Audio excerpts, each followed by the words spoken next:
students, welcome to the Apex Institute. So let's back to our work. आज हमें क्या पढ़ना है बेटा? आज हमें रिप्रोडक्शन चैप्टर कंटिन्यू करना है और ये हमारा लेक्चर नंबर 2 है. सॉरी मैम थोड़ा बिजी थी इसलिए वीडियो सब लेट आई है बट अभी रेगुलरली आएंगे. ओके, सो लेक्चर नंबर 2 में हमें पढ़ना क्या है? देखिए, these are the methods of asexual reproduction. अपन लोग यहाँ पे क्या पढ़ने वाले हैं बेटा? Methods of asexual reproduction, right? First lecture में हमने क्या देखा था? About reproduction and about the types of reproduction.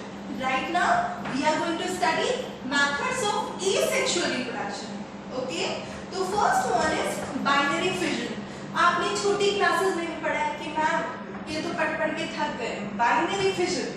Binary fission जहाँ पर एक सेल खुद को डिवाइड करे सेल साइकिल प्रोसेस के थ्रू और बेटा दो डॉटर सेल में डिवाइड करती है. क्यों करती है? Just because in the disturbance of nucleocytoplasmic ratio.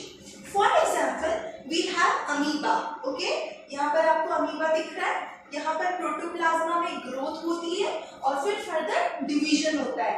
यानी एक पेरेंट से आपको कितनी डॉटर सेल देखने को मिली? We have 2 daughter cell here, right? So the example is amoeba. But the most important question is कि ये favorable condition में होता है या unfavorable condition में होता है? बच्चा पार्टी हमेशा ध्यान रखना, less number of progeny को बनाया जा रहा है. That means it is followed in favorable condition. Is it clear? Okay. Coming to the next part, we have multiple fission. यहाँ पे हमें देखने को मिलता है कि अमीबा अनफेवरेबल कंडीशन में कैसे खुद को डिवाइड करता है, कैसे एसेक्सुअल मेथड ऑफ रिप्रोडक्शन को फॉलो करता है. बहुत ही सिंपल है, अभी मैम लर्न कराती है आपको. देखिए, सबसे पहले बेटा जैसे आपको पता है आपको ठंड लगती है ना, मम्मा क्या क्या बना देती है ठंडी में? सारे कोट्स पहना देंगी और उसके ऊपर भी बोलेंगी बेटा ये भी पहन लो ठंड लग जाएगी, है ना? बट मम्मा आपकी हेल्थ के लिए भी ऐसा बोलती है. सो अमीबा ने खुद को कैसे डेवलप किया? A 3-layered cyst बना करके 3-layered cyst वहां पर डेवलप करा. अनफेवरेबल कंडीशन, बेटा पॉन्ड सूख चुके हैं, डिचेस खाली हो चुके हैं, तो यहाँ पर अंदर ही अंदर क्या होगा? न्यूक्लियर डिवीजन होगा और बाद में उनको साइटोप्लाज्मा को डिस्ट्रीब्यूट किया जाएगा. दैट मीन्स यहाँ पर मल्टी न्यूक्लिएटेड कंडीशन आपको देखने को मिलती है. क्या ये चीजें क्लियर हुई? बेटर. बेटा ये जो फेवरेबल कंडीशन रिटर्न हो जाती है तब वहां पर क्या डेवलप होंगे? These are pseudopodiospores and also known as amoeba. तो ये pseudopodiospores है, on the return of favorable condition, these are released by the rupture of 3-layered cyst around it. Is it clear to everybody? Okay. Coming to the next part, we have fragmentation. Okay. Fragmentation बेटा बहुत सारी जो green algae होती है, example बताइए. Yes, it is spirogyra. ये जो spirogyra है बेटा इसको हम पॉन्ड स्कम के नाम से भी जानते हैं, जो जनरली स्टैटिक वाटर में हमें मिलती है. बट वाटर में अगर जरा भी डिस्टर्बेंस होती है तो यहाँ पर ये टूट करके 2 फ्रेगमेंट्स में डिवाइड होती है और हर एक फ्रेगमेंट एक न्यू इंडिविजुअल को अराइज करता है. इसी को हम कहते हैं फ्रेगमेंटेशन. क्या मेरी बात क्लियर हो गई है? देखिए यहाँ पर ये स्पाइरोगायरा है और some disturbances, these are divided into 2 parts and ultimately it will give rise to new individual. Is it clear? चलिए, coming to the next part, we have Planaria. Planaria क्या है? कौन से फाइलम से बिलोंग करता है? Yes, it belongs to phylum Platyhelminthes. यहाँ पर जो फ्लैटवर्म्स होते हैं बेटा उसमें प्लेनेरिया भी आता है.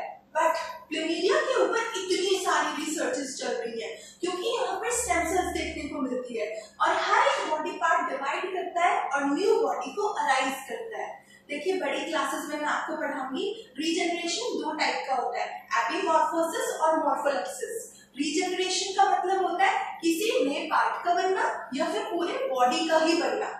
ओके, आप अभी छोटी क्लास में तो यहाँ पर आप किसका एग्जांपल देख रहे हैं? प्लेनेरिया का. Is it clear to everybody? और एक और एग्जांपल दीजिए जिससे सभी गर्ल्स डरती हैं, बॉयज भी डरते हैं. हाँ, it's a red tell of lizard. जो लिजार्ड की पूंछ होती है बेटा इसके पास भी ये पावर होती है कि वो रीजनरेट कर सकते हैं. वैसे मैम भी डरती है. ठीक है, चलिए कोई बात नहीं. Coming to the next part, we have spore formation. आपको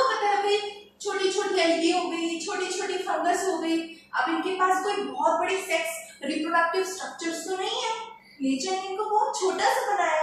तो ये अपने नंबर्स को बिलियंस में कैसे लेकर के जाते हैं? हमें पता है कि एंजियोस्पर्मिक स्पीशीज, जितने भी एंजियोस्पर्म्स है, जितनी भी फंगस है, आज वो हमारे एनवायरनमेंट में बहुत सक्सेसफुली खुद को ग्रो करती है। इवन बेटा आप लोग पराठा छोड़ के आते हो सैटरडे संडे, और बेटा जैसे ही लंच आप खोलते हो वहां से क्या निकलता है? ब्लैक ब्लैक स्पोर्स, और उसी के साथ क्या होता है बेटा? मम्मा की डांट पड़ती है। तो कोई टिफिन तो छोड़ेगा नहीं, बट जो पराठे के ऊपर कुछ ब्लैक स्पॉट्स निकल करके रिलीज हो रहा है, राइट, वो क्या है? वो फंगल स्पॉट्स है। जो फंगल स्पॉट्स हमें इन्फेक्शन भी करते हैं। समझ में आया बेटा? कोनिडिया ये सबसे मेजर स्पॉट्स है फंगस के, राइट, जो कि नॉन मोटाइल होते हैं और इनका नाम इम्प्लानोस्पोर भी होता है। On the other side, in the algae, we have zoospores, which are motile in nature. और बेटा ये भी एक मेजर स्पोर्स में कंट्रीब्यूट किए जाते हैं। क्लियर है? चलिए बेटा, coming to the next part, we have budding. Budding क्या होता है मैम? ये देखिए छोटा सा हाइड्रा, ओके, फाइलम सीलेंट्रेटा, यहाँ पर एक छोटा सा प्रोजेक्शन निकलता है बेटा। These are the small projections, और जब ये प्रोजेक्शन धीरे धीरे धीरे धीरे बड के फॉर्म में कन्वर्ट होता है, और बेटा जब ये पेरेंट बॉडी इस बड के वेट को कैरी नहीं कर पाएगी तो ये यहाँ से डिटैच होकर के नीचे गिर जाता है और जन्म होता है नई हाइड्रा का। In the budding we have two types, endogenous और एक्सोजिनस। ये जो डायग्राम बना हुआ है ये यहाँ पर एक्सोजिनस बडिंग का एग्जाम्पल है।